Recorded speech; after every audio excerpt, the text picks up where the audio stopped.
prêt, tout prêt pour un zeste de spiritualité. Aujourd'hui, on est là pour parler des couples et de la longévité des couples. Alors, je me sens pas hyper légitime, je vous le dis tout de suite, mais le rêve était récent en même temps. Donc le rêve, on va aller droit au but. C'est une grande bulle lumineuse, vraiment très très lumineuse. Et cette bulle, elle représente le couple en lui-même, en fait, l'unité du couple, ce qu'il crée, l'énergie qu'il crée ensemble. Et il y a plein de petits points de couleur dans cette bulle. Et dans le rêve, on me dit, mais qu'est-ce que tu veux pour la suite de ce couple? Je dis,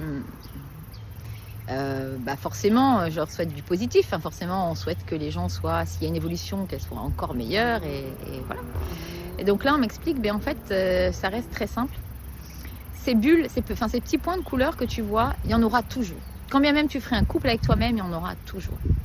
Et ces petits points représentent soit les aspects qui te touchent, qui te transportent, que tu trouves merveilleux chez l'autre, soit d'autres points vont représenter ce qui t'agace, ce qui t'énerve, ce qui vous ennuie chez quelqu'un d'autre. Si vous voulez caricaturer ou faire plus simple, vous pouvez dire les qualités ou les défauts.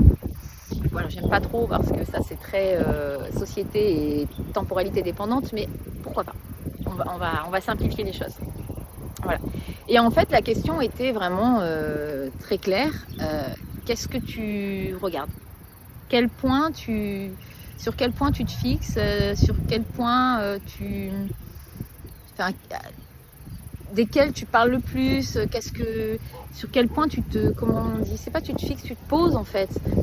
Et finalement, ils vont grossir jusqu'à devenir immenses et jusqu'à prendre presque toute la place.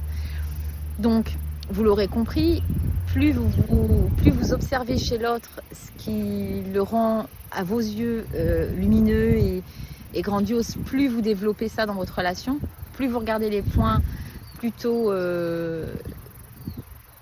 qui vous posent problème et plus vous dégradez votre relation. Maintenant, pourquoi? Alors déjà, je vais quand même faire 2 points très très importants. En tout cas, le premier point, on parle d'un couple basique, c'est-à-dire qui se respecte. Hein. On n'est pas en train de parler d'un couple où il y en a un des deux qui est battu. Pas du tout. Et là, on est en train de dire oui, c'est très difficile. Alors, effectivement, c'est très difficile à partir dans ces cas-là. Mais j'ai quand même envie de te le dire, je ne veux pas rentrer dans le discours ambiant. Prends ton temps, non, pas du tout. Pars. Maintenant. T'es battu, pars. Ne cherche pas à comprendre. Il n'y a pas d'histoire de voir le point positif dans l'armada d'horreur. Dans des situations comme ça, il n'y a même pas à réfléchir. Donc ça c'est fixe. La deuxième chose, c'est qu'on est 2 à regarder et à observer ces points. Donc, qu'est-ce qui va se passer à ce moment-là? Soit vous observez tous les 2 les points plutôt positifs et le couple a de très fortes chances de durer jusqu'à ce que la mort vous sépare, et peut-être au-delà. Soit les 2 regardent que ce qui agace, et alors là, il y a très forte chance que ça s'arrête plutôt rapidement. Soit il y en a un qui regarde dans un sens, un qui regarde dans l'autre sens, et selon la patience de celui qui regarde du côté positif, ça tiendra plus ou moins longtemps. Voilà, en gros, d'accord. Après, il y a aussi des fois des allées et venues. Donc là aussi, c'est un couple qui va durer, mais ce sera un peu, vous voyez, les montagnes russes, quoi. Je regarde un coup ce qui me plaît, un coup ce qui me plaît pas. C'est vraiment, c'est pas forcément très sain, voilà. En tout cas, pas forcément très linéaire, plutôt que sain, pas forcément très linéaire. Vous aurez compris l'idée. Ensuite, il y a autre chose qui me semble important à expliquer, c'est pourquoi. Pourquoi, si je regarde ce qui m'agace, ça va dégrader mon couple. Après tout, l'autre, qu'est-ce qu'il en sait? Ce qui va dégrader, c'est que plus tu vas regarder ça, ça viendra plus tard. Plus tu vas regarder, quand on me parle, on me dit Pichoun, on me dit tu. Donc dans les rêves, on me fait Pichoun, tu. Du coup, je vais souvent vous tutoyer, désolée pour ceux que ça énerve. Donc du coup, finalement, c'est ta manière d'être qui va changer. En fait, quand tu regardes ce qui te pose problème, et forcément à l'intérieur tu vas être agacé, même si tu le dis pas, tu vas finalement commencer à parler différemment, à t'énerver plus vite, tes pensées, tes paroles, tes actions seront différentes. Et du coup, la réaction en face sera différente. Et tout ça, c'est un engrenage. Donc, le premier point, ça va être de regarder plutôt ce qui te touche chez l'autre et de plutôt mettre en valeur et en lumière ces parties-là. Ça ne veut pas dire que tu gardes tout pour toi, que s'il y a vraiment un truc qui te touche vraiment, réellement, on ne va pas parler des petites bêtises, vraiment quelque chose qui réellement, profondément te touche. Évidemment que c'est important d'en parler.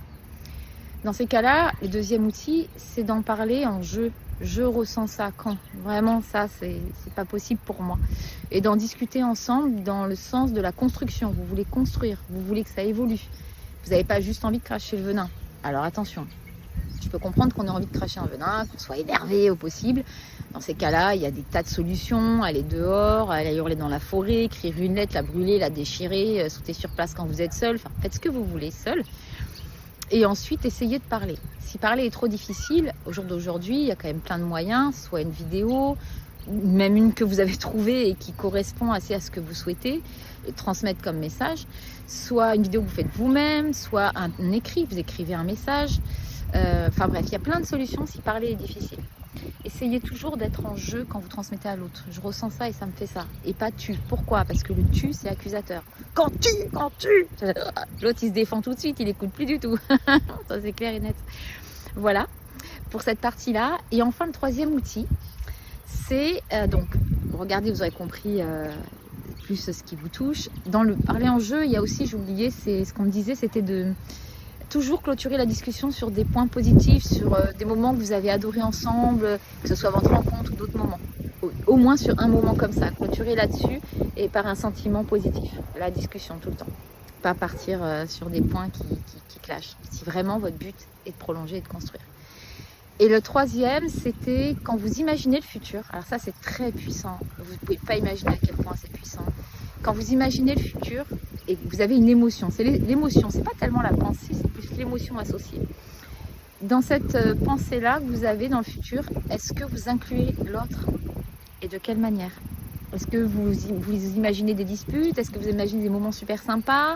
Est-ce que qu'est-ce que vous voyez? En fait, si je peux vous donner une petite image, c'est comme si vous créez des briques. Ces briques, elles sont transparentes, mais sans que vous vous en rendiez compte, ça forme une maison. Ok? Et quand la dernière brique, la dernière tuile du toit, les derniers agencements de la maison sont posés, d'un coup, elle devient réalité. Et là, eh ben, selon ce que vous avez construit, ça devient réalité. Voilà, alors ça peut prendre du temps, mais alors par contre, quand ça se met en route, ça se met en route. J'espère que ces 3 petits outils pourront vous servir. Et je vous dis à bientôt dans une prochaine vidéo.